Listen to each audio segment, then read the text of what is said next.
Dears, welcome to Xylem learning. Anita miss ആണ്. അപ്പൊ അടുത്ത എക്സാം ഏതാണിടാ? നമ്മുടെ ബേസിക് സയൻസ് ആണല്ലേ. അപ്പൊ ബേസിക് സയൻസിലെ മക്കൾ എല്ലാവരും കംപ്ലീറ്റ് ആയിട്ട് നമ്മുടെ ചാപ്റ്റേഴ്സ് എല്ലാവരും ഇങ്ങനെ തറവാക്കിയിട്ടുണ്ടാവും. കുറേ മക്കളൊക്കെ എന്താണ് റിവിഷൻ ഒക്കെ കഴിഞ്ഞിട്ടുണ്ടാവും. പക്ഷേ നമുക്ക് മാർക്ക് സ്കോർ ചെയ്യണമെങ്കിൽ നമ്മൾ എന്ത് ചെയ്യണം? കുറേ ക്വസ്റ്റ്യൻസ് നമ്മൾ ചെയ്ത് പഠിക്കണം. അപ്പൊ അതിനുവേണ്ടിയാണ് ഇന്ന് മിസ് വന്നിരിക്കുന്നത്. നമ്മൾ ഇതാണ്ട് വളരെ പ്രധാനപ്പെട്ട കുറച്ച് ക്വസ്റ്റ്യൻസ് നമ്മൾ ഡിസ്കസ് ചെയ്യാൻ കേട്ടോ. അപ്പൊ ഏറ്റവും ഫസ്റ്റ് ക്വസ്റ്റ്യൻ എന്താന്ന് നോക്കിയാലോ.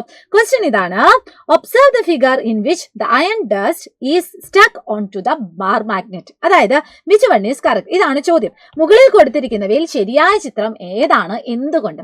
ഇവിടെ നിങ്ങൾക്ക് ഇതാ 3 ചിത്രം കാണാൻ വേണ്ടി പറ്റുന്നുണ്ട് അല്ലെ. 1, 2, 3 3 ചിത്രത്തിലും ഓരോ ബാർ മാഗ്നറ്റ് ഉണ്ട്. ആ ബാർ മാഗ്നറ്റ് മുകളിൽ നമ്മൾ കുറച്ച് ഇരുമ്പ് പൊടി എന്ന് വിതരണം ചെയ്യുവാണ്. ഒന്നാമത്തെ ആ ഒരു ചിത്രം നോക്കിക്കേടാ. ഇവിടെ എന്താണ്? കംപ്ലീറ്റ് ആയിട്ട് ആ ഒരു നടുക്ക് ഭാഗത്താണ് കൂടുതലായിട്ടും ഇരുമ്പ് പൊടി ഇങ്ങനെ അക്യുമുലേറ്റ് ചെയ്ത് വെച്ചിരിക്കുന്നത്. ഇനി രണ്ടാമത്തെ ചിത്രത്തിലാണെങ്കിൽ എല്ലായിടത്തും ഈക്വൽ ആയിട്ട് ഇങ്ങനെ സ്പ്രെഡ് ചെയ്തിരിക്കുകയാണ്. മൂന്നാമത്തെ ചിത്രത്തിലാണെങ്കിൽ അതിന്റെ ആ ഒരു എഡ്ജിൽ മാത്രമേ നമ്മൾ ഇതിവിടെ ഇങ്ങനെ കൂട്ടം കൂടി നിൽക്കുന്നതായിട്ട് നമുക്ക് കാണാൻ പറ്റുള്ളൂ. അപ്പൊ ഇതിൽ ഏതായിരിക്കും ശരി എന്ന് പറയുന്നത്? നമ്മൾ പഠിച്ച കാര്യമാണ്. ഒരു മാഗ്നറ്റ് എടുക്കുവാണെങ്കിൽ ആ മാഗ്നറ്റിന്റെ ആ ഒരു എഡ്ജ് അല്ലെങ്കിൽ അഗ്രഭാഗത്തായിരിക്കും കൂടുതൽ സ്ട്രെങ്ത് ഉള്ളത്. അപ്പൊ ആ ഭാഗത്തേക്കായിരിക്കും കൂടുതലായിട്ടും അട്രാക്ഷൻ ഉള്ളത്. അപ്പം ഇവിടെ എന്തായിരിക്കും ആൻസർ എന്ന് പറയുന്നത്? നമ്മുടെ 3 ആണ് ഇവിടെ കറക്റ്റ് ആയിട്ടുള്ള ആൻസർ. അപ്പൊ അതിന്റെ റീസണും കൂടി എന്ത് ചെയ്യണം? നമുക്കൊന്ന് പരിശോധിക്കേണ്ടതുണ്ട് അല്ലെ. ആൻസർ എന്താണ്? The magnetic strength is stronger at the region near the pole. As the distance from the pole increases the magnetic strength weakens. അതായത് കാന്തത്തിന്റെ ധ്രുവത്തിനോട് അടുത്ത ഭാഗങ്ങളിൽ കാന്തിക ശക്തി കൂടുതലും അവിടെ നിന്ന് അകന്നകന്ന് പോകും തോറും കാന്തിക ശക്തി കുറഞ്ഞും വരുന്നു. ഇനി ഇതുപോലെ തന്നെ നമുക്ക് വേറൊരു ചോദ്യം കൂടി ഡിസ്കസ് ചെയ്യണം. അടുത്ത ചോദ്യം മക്കൾ നോക്കിക്കേ. What motion take place in the picture mark?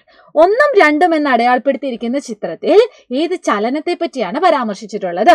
അപ്പൊ നിങ്ങൾ എല്ലാവരും ചിത്രം കണ്ടിട്ടുണ്ടല്ലോ. ഒരു ക്ലോക്കിന്റെ ചിത്രമാണല്ലേ. അപ്പൊ ക്ലോക്കിൽ ഇതാണ്ട് ഇവിടെ 1 എന്ന് അടയാളപ്പെടുത്തിയിട്ടുണ്ട്, 2 എന്ന് അടയാളപ്പെടുത്തിയിട്ടുണ്ട്. അപ്പൊ 1 എന്ന് പറയുന്ന ഭാഗം ഏതാണ്? ആ ഒരു ക്ലോക്കിലെ ആ ഒരു സൂചിയുടെ മൂവ്മെന്റ്, ആ ഒരു സൂചിയിലെ ആ ഒരു ചലനമാണ് സൂചിപ്പിക്കുന്നത്. അപ്പൊ എങ്ങനെയായിരിക്കും, അല്ലെങ്കിൽ ഏത് ചലനമായിരിക്കും ഇവിടെ ഇത് പരാമർശിച്ചിട്ടുള്ളത്? നമുക്ക് നോക്കിയാൽ തന്നെ അറിയാം. ഒരു സർക്കിളിന്റെ സർക്കംഫറൻസിൽ അലോങ് ആയിട്ടാണ് എന്ത് ചെയ്യുന്നത്? ആ ഒരു സൂചി ഇങ്ങനെ മൂവ് ചെയ്യുന്നത് അല്ലെ. നമ്മളൊരു സർക്കിൾ വരയ്ക്കുവാണെങ്കിൽ ആ സർക്കിളിന്റെ ആ ഒരു സർക്കംഫറൻസിന്റെ മുകളിൽ കൂടി ആയിരിക്കും എന്ത് ചെയ്യുന്നത്? ആ ഒരു സൂചി മൂവ് ചെയ്യുന്നത്. അപ്പൊ അത്തരത്തിലുള്ള മോഷനെ നമ്മളൊരു പേര് വിളിച്ചായിരുന്നു. എന്താണ്? സർക്കുലാർ മോഷൻ അല്ലെങ്കിൽ വർത്തുള്ള ചലനം എന്ന് പറയുന്നത്. ഇനി രണ്ടാമത്തേത് മാർക്ക് ചെയ്ത് നോക്കിക്കേടാ. ഇവിടെ എന്താ മക്കൾ കാണുന്നത്? ഒരു പെൻഡുലം ആണല്ലേ. പെൻഡുലത്തിന്റെ മോഷൻ എങ്ങനെയാണ്? ഒരു നിശ്ചിത പോയിന്റിനെ അടിസ്ഥാനമാക്കി അങ്ങോട്ടേക്കും ഇങ്ങോട്ടേക്കും ഈക്വൽ ടൈം ഇന്റർവെല്ലിൽ ഇങ്ങനെ മൂവ് ചെയ്യുന്നു. അതായത് മിസ് ഇവിടെ എടുക്കുവാണെങ്കിൽ ഇതാ ഇങ്ങനെ ഇങ്ങനെ ഇങ്ങനെ മൂവ് ചെയ്യുന്നു അല്ലെ. ഒരു റിപ്പീറ്റ് ചെയ്ത് മൂവ് ചെയ്യുന്നു. അത്തരത്തിലുള്ള മോഷനെ നമ്മളൊരു പേര് വിളിക്കുമായിരുന്നു. എന്താണ്? ഓസിലേഷൻ അല്ലെങ്കിൽ ദോലനം എന്ന് പറയുന്നത്. അപ്പൊ ഈ 2 ടൈപ്പ് ഓഫ് മോഷനെ പറ്റി, അത് മാത്രമല്ല വേറെയും കുറെ ടൈപ്പ് ഓഫ് മോഷൻ നമ്മൾ പഠിച്ചിട്ടുണ്ട്. അതിനെപ്പറ്റിയൊക്കെ മക്കൾക്ക് കൃത്യമായ ഒരു ധാരണ ഉണ്ടായിരിക്കണം കേട്ടോ. ഇനി അത് മാത്രമല്ല നമ്മുടെ ചോദ്യം, ഓരോ ചലനത്തിന്റെയും സവിശേഷതകൾ എഴുതണം, അതും എഴുതണം. അപ്പൊ ഈ ചലനത്തിന്റെ പേര് മാത്രം എഴുതിയാൽ പോരാ. എന്താണ് ചലനം?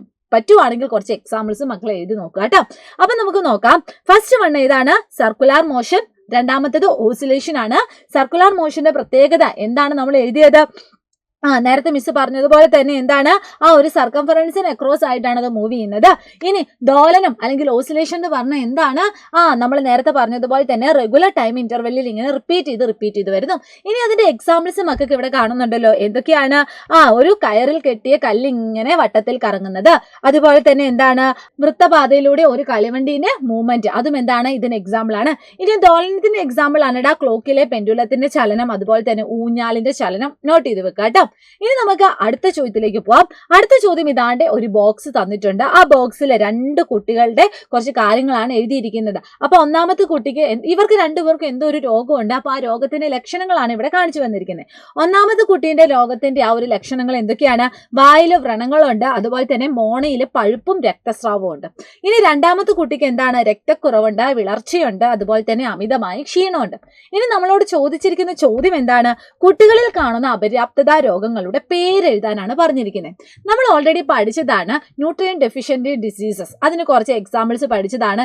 ഏതിന്റെ ഡെഫിഷ്യൻസി മൂലമാണ് ഇത് ഉണ്ടാകുന്നത്, ഈ രോഗത്തിന് കാരണം എന്താ എന്നൊക്കെ നമ്മൾ ഡീറ്റെയിൽ ആയിട്ട് പഠിച്ചതാണ്. അപ്പൊ അത് നിങ്ങൾ എന്താ ചെയ്യുക? നോട്ട് ചെയ്യുക കേട്ടോ. അപ്പൊ ഇവിടെ ഇതാ മിസ് ഇവിടെ എഴുതി വെച്ചിട്ടുണ്ട്.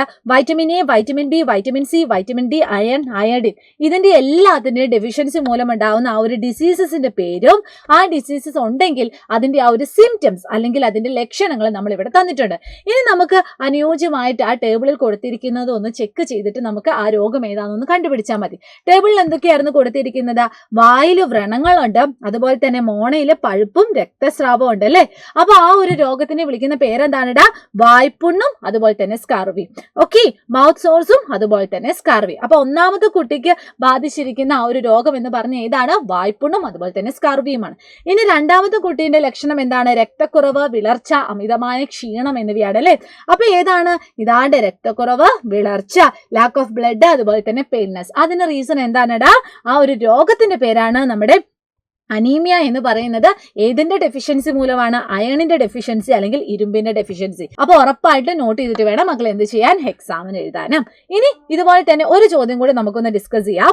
ചോദ്യം ഇതാണ്: a bar magnet is suspended freely. ഒരു കാന്തം നമ്മൾ എന്ത് ചെയ്യാണ്? ഫ്രീ ആയിട്ട് നമ്മളൊന്ന് തൂക്കിയിട്ടേക്കുവാണ്. Another bar magnet is born near this are shown in the figure. അതിന്റെ അടുത്തേക്ക് നമ്മൾ എന്ത് ചെയ്തിരിക്കുന്നു? ചിത്രത്തിൽ കാണിച്ചതുപോലെ വേറൊരു ബാർ മാഗ്നറ്റ് കൊണ്ടുവന്നു.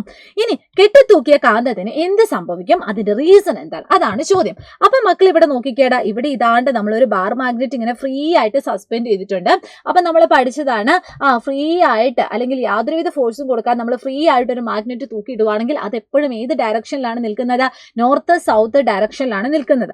അപ്പൊ ഇത് നോർത്തും ഇത് സൗത്തും. അപ്പൊ ഇതിന്റെ അടുത്തേക്കാണ് നമ്മൾ എന്ത് ചെയ്തിരിക്കുന്നത്? ഈ ഒരു മാഗ്നറ്റ് കൊണ്ടുവന്നത്. അപ്പൊ മാഗ്നറ്റ് കൊണ്ടുവരുമ്പോൾ അതിന്റെ ആ ഒരു പോൾ ഏതാണ് എന്ന് നമ്മൾ നോട്ട് ചെയ്യാം. അപ്പൊ ഇവിടെ സൗത്തും ഇവിടെ നോർത്തുമാണ്. അപ്പൊ നിങ്ങൾ നോക്കിക്കേടാ, ഒരു സൗത്തിന്റെ അടുത്തേക്ക് വേറെ ഒരു സൗത്ത് വന്നിരിക്കുകയാണ്. അപ്പൊ അതിന്റെ അർത്ഥം എന്താണ്? രണ്ടും ഒരേ ധ്രുവങ്ങളാണ് അല്ലെ. അപ്പൊ അത് രണ്ടും എങ്ങനെയാണ് ചെയ്യുന്നത്? അട്രാക്ട് ചെയ്യുകയാണോ ചെയ്യുന്നത്? റിപ്പൽ ചെയ്യുകയാണോ ചെയ്യുന്നത്? എന്താ ചെയ്യുന്നത്? ഒരേപോലെയുള്ള ധ്രുവങ്ങൾ അടുത്തടുത്ത് വന്നാൽ അത് എന്ത് ചെയ്യുന്ന നമ്മൾ പഠിച്ചത്? റിപ്പൽ ചെയ്യും അല്ലെ, അത് വികർഷിക്കും എന്നാണ് പഠിച്ചത്. അപ്പൊ ഇവിടെ എന്താ സംഭവിക്കുന്നത്? ഇവർ തമ്മിൽ ഒരു റിപ്പൾഷൻ ഇവിടെ പോസിബിൾ ആണ്. ഓക്കെ, അപ്പൊ ഏതൊക്കെ തമ്മിലാണ് അട്രാക്ട് ചെയ്യുന്നത്? നോർത്തും സൗത്തും കൂടി വന്നാൽ അട്രാക്ട് ചെയ്യും, അല്ലെങ്കിൽ സൗത്തും നോർത്തും കൂടി വന്നാൽ അട്രാക്ട് ചെയ്യും. ഇനി നേരെ മറിച്ച് നോർത്തും കൂടി വന്നാൽ അല്ലെങ്കിൽ സൗത്തും കൂടി വന്നാൽ അത് എന്ത് ചെയ്യും? റിപ്പൾ ചെയ്യും. ഇതും എന്ത് ചെയ്യുക മക്കൾ? നോട്ട് ചെയ്ത് വെക്കുക കേട്ടോ. അപ്പൊ നമ്മൾ എന്ത് ചെയ്തിട്ടുണ്ടോ? കുറച്ച് ക്വസ്റ്റ്യൻസ് ഒക്കെ നോക്കിയിട്ടുണ്ട്. അപ്പൊ ഈ ക്വസ്റ്റ്യൻസ് ഒക്കെ മക്കൾ എക്സാമിന് പോകുന്നതിന് മുമ്പ് ഒന്ന് ജസ്റ്റ് ഒന്ന് കാണുക. ഇഷ്ടപ്പെട്ടാൽ നിങ്ങൾ നിങ്ങളുടെ ഫ്രണ്ട്സിന് അയച്ചു കൊടുക്കുക. അതുപോലെ തന്നെ ലൈക്ക് ചെയ്യണം കേട്ടോ. അപ്പൊ എല്ലാ മക്കളും അടിപൊളിയായിട്ട് നമ്മുടെ ബേസിക് സയൻസിന് എക്സാം എഴുതുക. നിങ്ങളുടെ അഭിപ്രായങ്ങളൊക്കെ എന്ത് ചെയ്യുക? നിങ്ങൾ കമന്റ് ചെയ്യുക. നമുക്കിനി വീണ്ടും അടുത്ത ദിവസം ഇതുപോലെ കാണാം. Bye bye.